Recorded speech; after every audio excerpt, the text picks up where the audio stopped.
James McElroy III was 15 years old when he volunteered for the Confederate Army. He had never shaved, he couldn't read, and he had spent his entire known life working on his father's farm, sowing seed, butchering hogs, and reaping corn. He thought war would be fun. He could ride horses and shoot guns, two things he really enjoyed doing. So it never occurred to him that something terrible may happen. Not when his mom was weeping into his shoulder, begging him to write her every day, just so she would know he was okay. Not when he got that sinking feeling in his stomach as he marched away with the other men that made him so nauseous he thought he was going to have to double over and puke. He chalked it up to nerves. He had never been away from home before. He was supposed to be nervous. He thought he was going to come away at the end of it unscathed and he'd go back to his normal life. It helped that his battalion, calling them that would be generous, was like a brotherhood. They were fighting a common enemy. They would take care of each other even when they were fighting a losing battle. At night, they sit under the stars around a large campfire, and they tell jokes and stories and make each other laugh until they went to bed that night. And then the natives came. They came on a bleak night with thunder rolling in the distance. They came down on the battalion with cries that shattered the eardrums of any man listening. They came with arrows, and they came with tomahawks, and they came with vengeance. To these men, it seemed completely unwarranted. But people today understand that these natives had everything taken from them.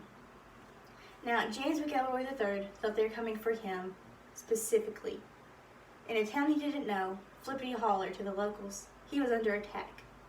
As he took away from the battle, running as fast as he could, hopefully towards the nearest farmhouse, they got him, an arrow right to his shoulder. The same shoulder his mother had wept on months earlier, begging him not to go. James McElroy had never felt pain like that in his life. Not when he fell off the roof trying to patch it for a leak. Not when a rabid dog almost bit his hand off. Never in his life had he felt that pain. Not once, not ever. He fell to the ground. He didn't know what else to do, so he crawled to the shelter of a large rock. He thought if he sat there still enough and quiet enough and long enough, the natives would hold off and he'd get off scotch-free. The wishful thinking of a child.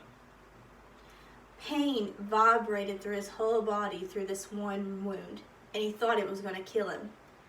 As he sat there, in pain, wishing someone would just help him, he started to scream. He screamed once, then twice, and then 3 times.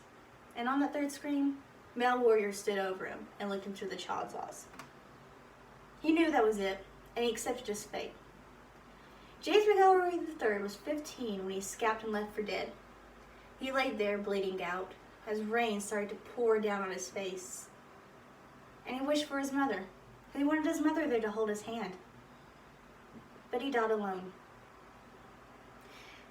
James McElroy, no matter how noteworthy his death was, is still around today. And the folks at Flippity Holler can vouch for that.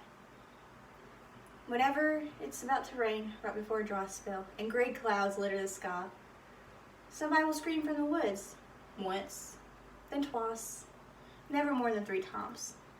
Parents use it as a legend to kind of scare kids away from venturing too far out from the porch light. Don't go too far into the woods, they tell their curious kids. If the man screams more than 3 times, he's going to get you. Kids respond well and they never go. Little do they know it's James McElroy living out his last moments of death.